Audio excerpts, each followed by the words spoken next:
Assalamualaikum warahmatullahi wabarakatuh. Saya atas nama Andi Miftahul Jannah, NIM 70 212 10 15. Di sini saya akan menjelaskan dasar-dasar K3 yang telah diajarkan oleh Ibu dosen Dr. Fatmawati Malampiang. Di sini yang pertama yaitu pelayanan kesehatan kerja dan BPJS. Nah, pengertian pelayanan kesehatan kerja dan adalah pelayanan kesehatan yang dibuat untuk melindungi para pekerja dan kemiskinan yang mengalami masalah kesehatan yang disebabkan oleh pekerja dan lingkungan kerja, serta mengarahkan untuk meningkatkan kemampuan fisik pekerja. Pengertian BPJS merupakan strategi yang baru di Indonesia dalam skema mengembangkan kualitas kesehatan masyarakat. Adapun tujuan pelayanan kesehatan kerja dan BPJS, yang pertama yaitu memberikan pertolongan kepada tenaga kerja dalam pembiasaan diri baik fisik maupun mental, terlebih dalam pembiasaan pekerjaan dengan tenaga kerja. Yang kedua yaitu melingkup tenaga kerja atas setiap gangguan atau kesehatan yang muncul dalam pekerja atau lingkungan kerja. Yang ketiga yaitu meningkatkan kesehatan badan, keadaan kognitif dan kekuatan tubuh tenaga kerja.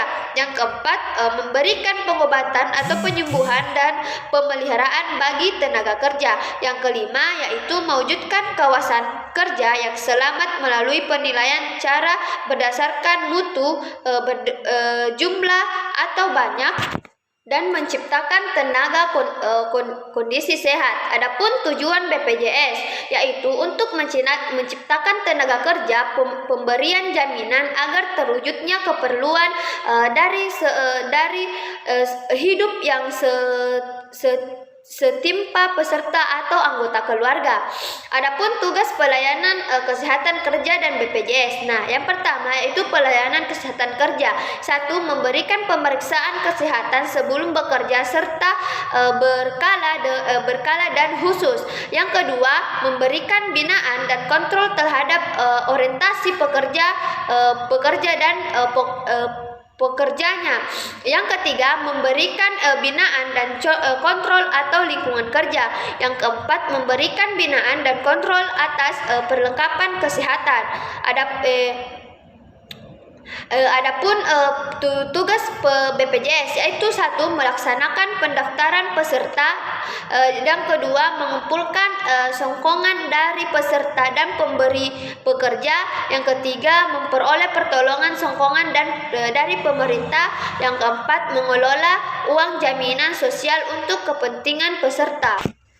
Adapun ruang lingkup pelayanan kesehatan kerja, yang pertama yaitu pelayanan kesehatan kerja mencangkup upaya pelenggaraan paripurna penting peningkatan kesehatan kerja, preventif, rehabilitasi atau PAK atau penyakit akibat kerja.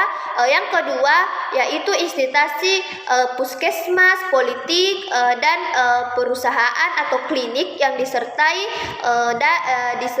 setara dan pos. Yang ketiga yaitu sasaran masyarakat pekerja. Adapun ruang lingkup BPJS, yang pertama yaitu BPJS Kesehatan dalam pasal 5 ayat BPJS Kesehatan menyelenggarakan program jaminan kesehatan. Yang kedua, BPJS Ketenagakerjaan sebagaimana dimaksud dalam pasal ayat 2 BPJS Ketenagakerjaan menyelenggarakan program yang pertama jaminan kecelakaan kerja, yang kedua jaminan kecelakaan hari tua, yang ketiga jaminan kecelakaan pasien, yang keempat yaitu jaminan kecelakaan kematian. Adapun dasar K3 yaitu SMK 3 atau Sistem Manajemen Keselamatan dan Kesehatan Kerja merupakan bagian dari sistem manajemen organisasi yang digunakan untuk mengembangkan dan mengelola konsep kebijakan K3 dan risiko. Adapun tujuan penerapan sistem manajemen keselamatan kerja, yang pertama yaitu menetapkan tenaga kerja sesuai dengan harkat dan martabatnya sebagai manusia. Yang kedua yaitu meningkatkan komitmen pemimpin atau perusahaan dan melindungi tenaga kerja. Yang ketiga meningkatkan daya saing dalam perdagangan internasional. Yang keempat yaitu praktis terhadap industri dalam negeri mengelimar boikot. Yang kelima yaitu internasional terhadap produk ekspor nasional. Adapun dasar hukum K3 SMK 3 yaitu Undang-Undang Nomor 1 Tahun 1970 tentang keselamatan kerja, terdiri dari 11 bab dan 18 pasal. Yang kedua yaitu Undang-Undang Nomor 13 Tahun 2003 tentang ketenaga kerjaan, terdiri dari 18 bab 193 pasal yang mengantar tentang sistem manajemen keselamatan kerja pada pasal 87.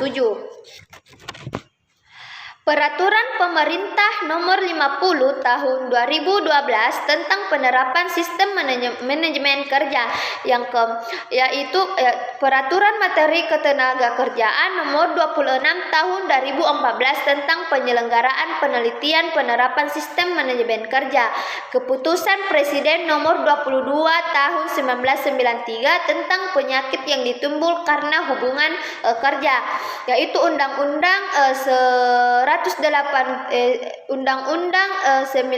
Tahun 1999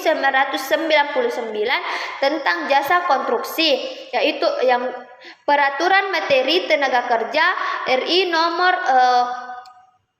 1996 tentang sistem manajemen keselamatan dan kesehatan. Adapun dasar-dasar ketiga yang keitu hygiene industri.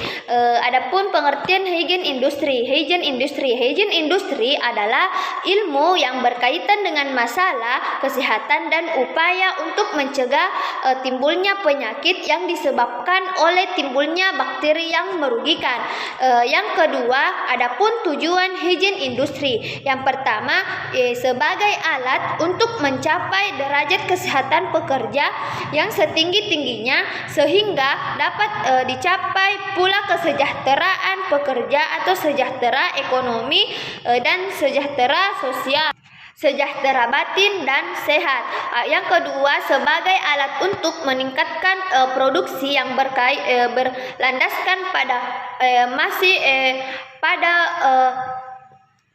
meningkatnya efisien kerja dan produktivitas kerja pekerja dan industri. Yang ketiga, tenaga kerja pekerja terindividunya yang berbagi dengan risiko akibat bahaya lingkungan kerja.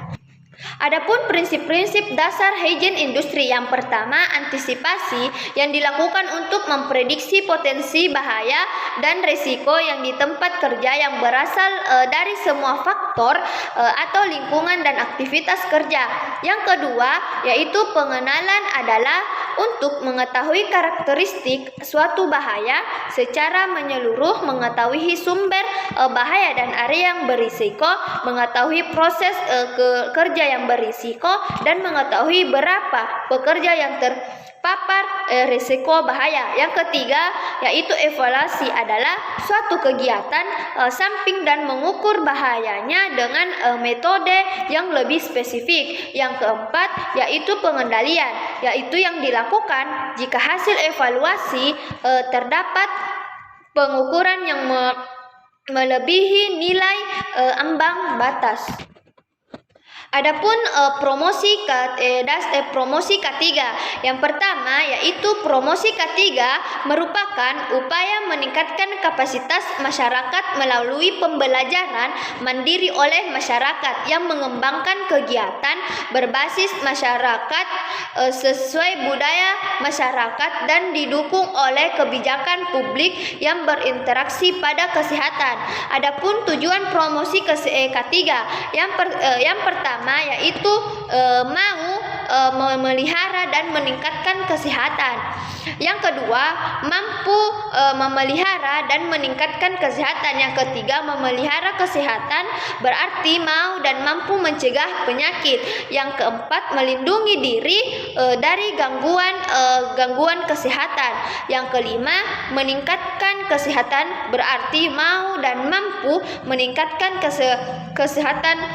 kesehatannya. Adapun jenis-jenis promosi ketiga, yang pertama media advokasi, fat sex policies, belief, level, dan bahan presentasi dan lain-lainnya. Yang kedua yaitu media binaan, suasana, siaran radio, siaran televisi, koran, majalah, selembaran buku, buletin, dan pengumuman.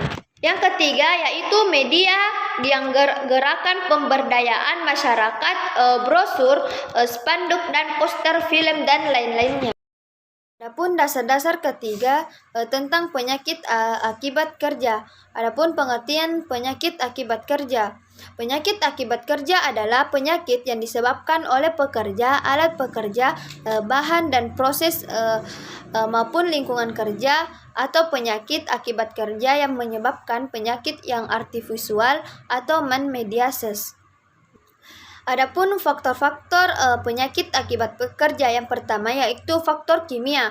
Faktor kimia merupakan senyawa kimia yaitu terpapar terhadap pekerja dalam hubungan dengan pekerjaannya dan dapat menghasilkan efek berbahaya ketika bahan kimia tersebut dalam dosis melebihi kapasitas tubuh kerja.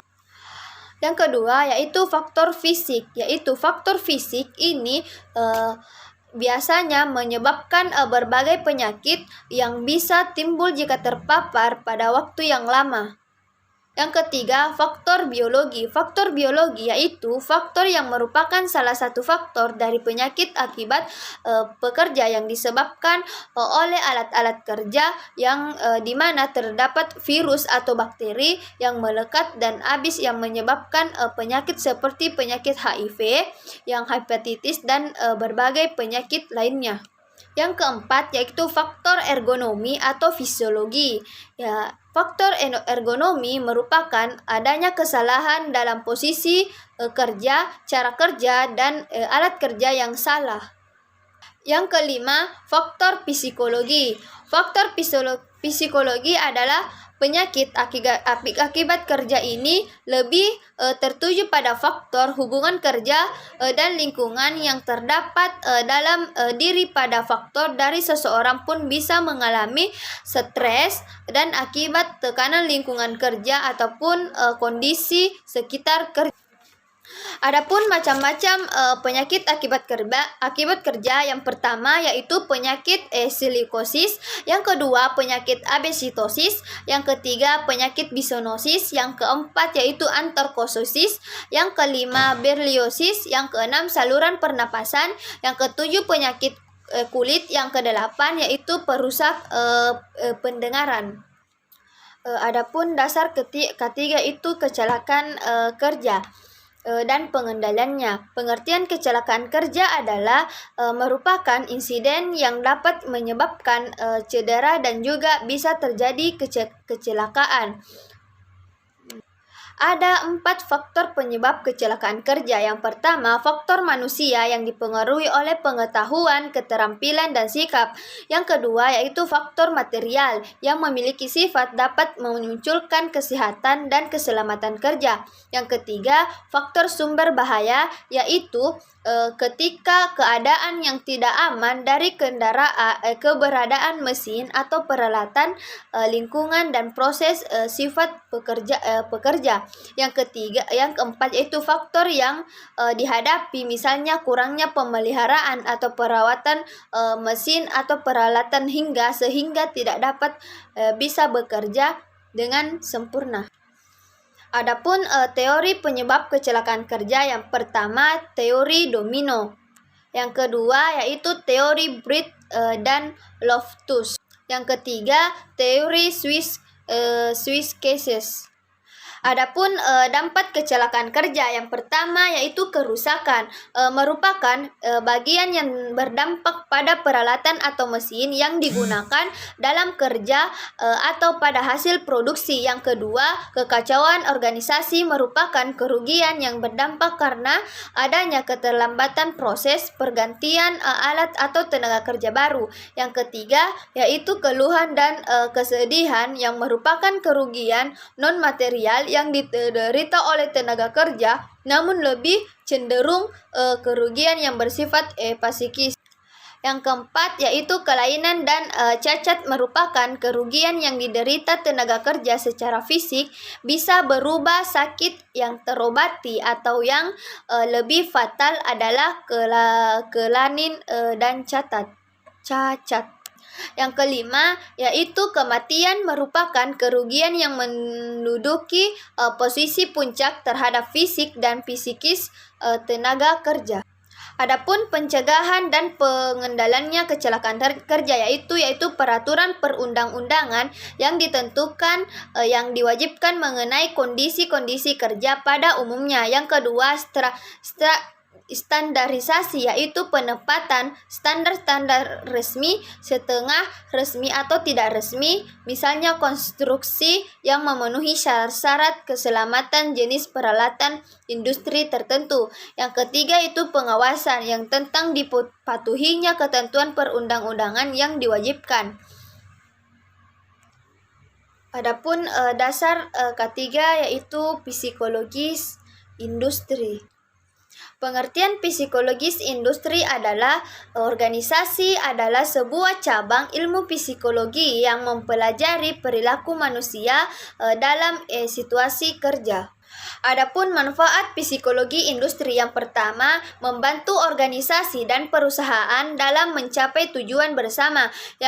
Yang kedua, menjembatani kebutuhan individu dan kebutuhan organisasi. Yang ketiga, meningkatkan kemampuan individu dalam setting kerja sehingga bukan saja meningkatkan setiap kompetensi individu tapi juga mengembangkan kualitas perusahaan. Yang keempat, meningkatkan kesejahteraan tenaga kerja dan dapat memperhatikan kepuasan pekerja. Adapun pengertian motivasi kerja adalah suatu faktor yang mendorong seseorang untuk melakukan suatu aktivitas tertentu. Oleh karena itu, motivasi seringkali diartikan pula sebagai faktor pendorong perilaku seseorang.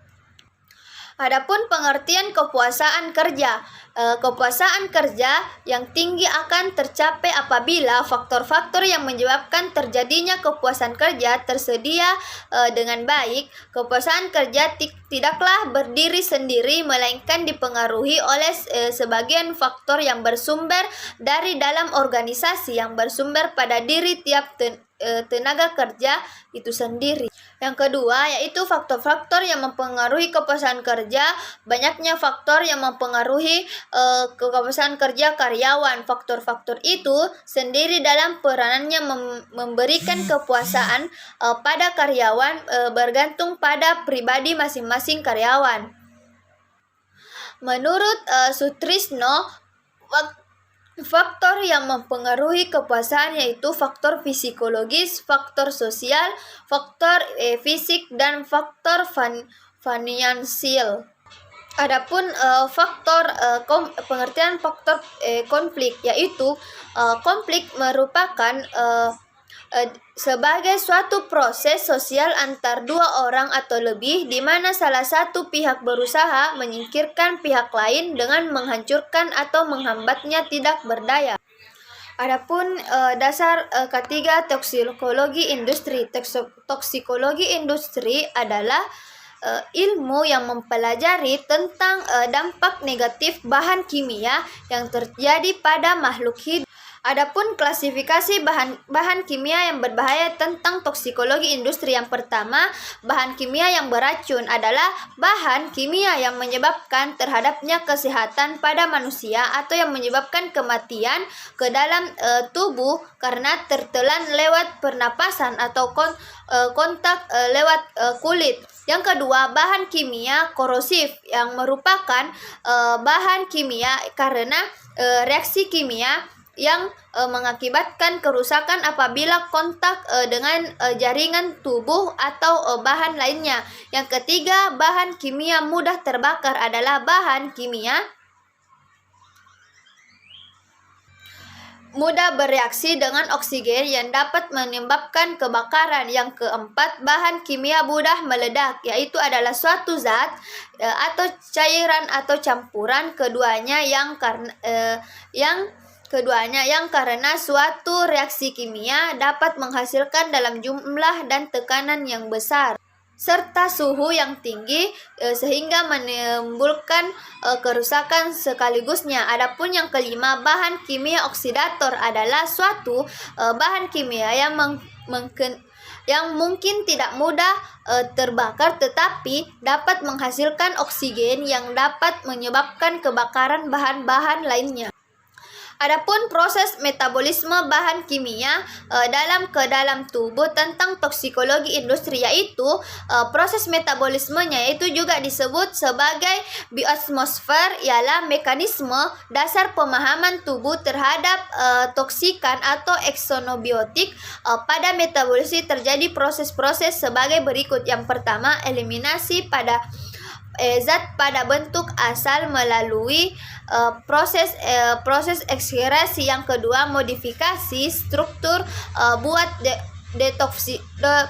detoksifikasi zat. Yang ketiga, modifikasi struktur untuk menaikkan sifat hidrofilitas. Yang keempat, mekanisme pertahanan lainnya. Di sini adapun dasar ketiga tentang gizi kerja. Adapun pengertian gizi kerja. Gizi kerja adalah nutrisi atau kalori yang diperlukan oleh tenaga kerja untuk memenuhi kebutuhan energi sesuai dengan jenis pekerjaannya. Adapun tujuan gizi kerja, yang pertama yaitu gizi kerja merupakan salah satu faktor penelitian utama kualitas sumber daya manusia. Gizi buruk tidak hanya meningkatkan angka kesakitan dan angka kematian, tetapi juga menurunkan produktivitas, menghambat pertumbuhan sel-sel otak yang mengakibatkan kebodohan dan keterbelakangan. Adapun tujuan dari gizi kerja yaitu yang pertama, meningkatkan kesehatan tenaga kerja, yang kedua, meningkatkan produktivitas tenaga kerja, yang ketiga, memelihara dan meningkatkan derajat kesehatan masyarakat pekerja di semua lapangan pekerjaan ke tingkatan yang setinggi-tingginya, baik fisik, mental maupun kesehatan sosial. Yang keempat, mencegah timbulnya gangguan kesehatan masyarakat pekerja yang diakibatkan oleh tindakan kondisi lingkungan kerjaannya. Yang kelima, memberikan perlindungan bagi pekerja dalam pekerjaannya dari kemungkinan bahaya yang disebabkan oleh faktor-faktor yang membahayakan kesehatan.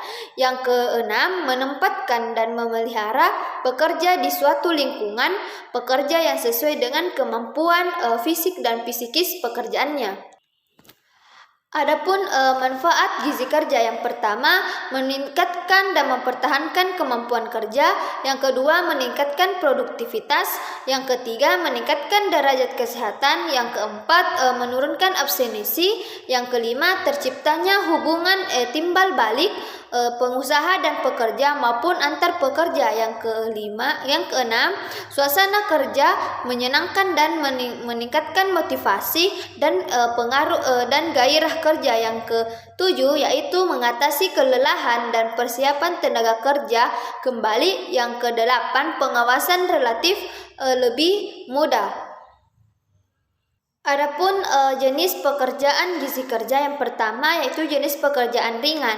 Yang pertama, laki-laki yaitu kerja kantor, dokter, guru, juru rawat, ahli hukum, kerja di TOK dan pengangguran. Yang wanita kerja kantoran, pekerjaan RT atau menggunakan mesin, juru rawat dan dokter. Adapun jenis pekerjaan sedang yaitu laki-lakinya yaitu industrinya ringan, mahasiswa, buruh bangunan, petani atau nelayan.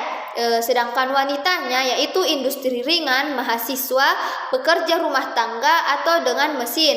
Adapun pekerja berat yaitu laki-lakinya yaitu buruh bangunan, petani, nelayan tanpa mesin, tukang kayu, tukang besi. Sedangkan wanita yaitu petani tanpa mesin, atlet, penari, buruh bangunan dan lain-lain. Adapun gizi kerja yang sehat dan seimbang, yang pertama yaitu konsumsi 5 kelompok pangan setiap hari atau setiap kali makan. Yang kedua, banyak makanan sayur dan cukup dan buah-buah. Biasakan mengonsumsi lauk pauk yang mengandung protein tinggi. Yang keempat, biasakan mengonsumsi aneka ragam makanan pokok. Yang kelima, batasi konsumsi pangan manis, asin dan berlemak. Adapun dasar ketiga ergonomi dan faal. Yang pertama, pengertian ergonomi. Ergonomi adalah antara atau aturan atau norma dari suatu sistem kerja. Kata ergonomi berasal dari bahasa Yunani ergon yang berarti kerja dan nomos yaitu yang berarti hukum ilmu manusia dalam lingkungan yang berkaitan dengan anatomi, fisiologi dan psikologi, teknik dan manajemen dan desain. Adapun tujuan ergonomi, yang pertama, meningkatkan kesehatan fisik dan mental dengan upaya pencegahan cedera dan penyakit akibat kerja. Yang kedua, mengurangi beban kerja fisik dan mental. Yang ketiga, mengupayakan promosi dan kepuasan kerja.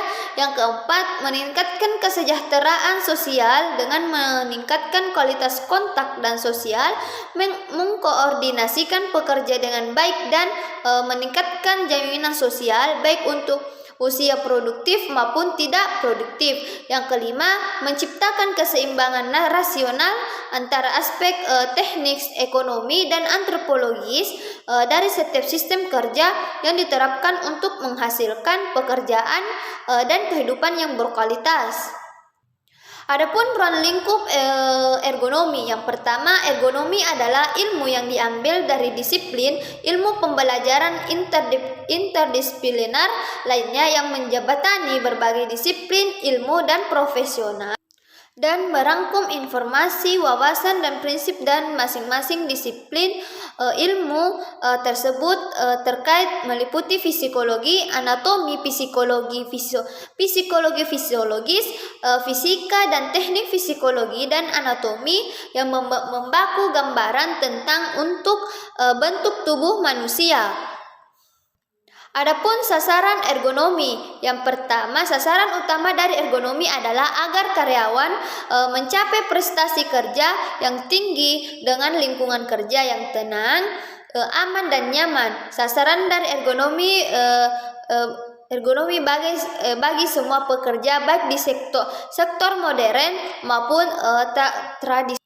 Adapun dasar ketiga yaitu epidemiologi K3. Pengertian epidemiologi K3 adalah suatu ilmu yang berkenaan dan morbiditas dan mortalitas, mempelajari distribusi status kesehatan dan penyakit pada masyarakat serta distribusi kejadian-kejadian yang berhubungan dengan kesehatan dan determinan. Adapun tujuan epidemiologi K3, yang pertama, untuk menentukan pemaparan yang menyebabkan penyakit akibat bekerja atau gangguan kesehatan dan merekomendasikan upaya pencegahan serta penyediaan data untuk proyeksi yang akan datang. Yang kedua, penilaian standar paparan yang melibatkan mekanisme induksi penyakit dan prediksi hubungan antar dosis. Adapun peranan epidemiologi K3, yang pertama, mengidentifikasi faktor-faktor yang berperan dalam terjadinya penyakit atau masalah kesehatan dalam masyarakat. Yang kedua, menyediakan data-data yang diperlukan untuk perencanaan kesehatan dan pengambilan keputusan. Yang ketiga, membantu melakukan reevaluasi terhadap program kesehatan yang sedang atau telah dilakukan. Yang keempat, mengembangkan metodologi untuk menganalisis keadaan suatu penyakit dalam upaya mengatasi atau menggulanginya. Yang kelima, mempelajari riwayat status kesehatan atau jenis penyakit yang sering terjadi pada kelompok masyarakat dari waktu ke waktu. Adapun jenis bahaya yang dapat terjadi dalam lingkungan kerja, yang pertama jatuh dari atas ketinggian, yang kedua jatuh dari ketinggian yang sama, yang ketiga menabrak objek-objek dengan tubuh yang bagian tubuh, yang keempat terpajang oleh getaran mekanik, yang kelima tertabrak oleh objek yang bergerak, yang keenam terpajang oleh suara keras tiba-tiba, yang ketujuh terpajang suara yang lama, yang kedelapan terpajang tekanan yang bervariasi, yang kesembilan itu pergelangan berulang dengan pengadaan otot yang rendah, yang kesepuluh otot tenaga lainnya, yang ke-11 itu kontak dengan listrik, yang ke-12 itu kontak dengan dingin atau panas, yang ke-13 itu terpijam radiasi, yang ke-14 kontak tunggal dengan bahan kimia, yang ke-15 kecelakaan kendaraan.